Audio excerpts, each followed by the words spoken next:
Sebenarnya perbuatan menilik dengan menggunakan tarikh lahir ini adalah termasuk dalam menilik perkara gaib. Ini karena karakter ataupun keserasian antara kita dengan pasangan adalah termasuk dalam perkara gaib nisbi di dalam ajaran Islam.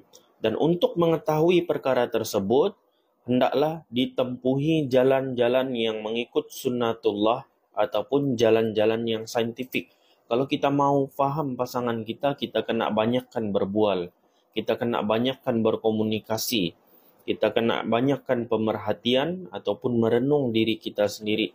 Adapun bertanya dengan orang-orang sebegini yang menilik keserasian dengan tarikh lahir ataupun benda-benda yang seumpamanya, benda ini bukan termasuk dalam ilmu psikologi, apatah lagi ia sebenarnya bercanggah dengan ajaran Islam.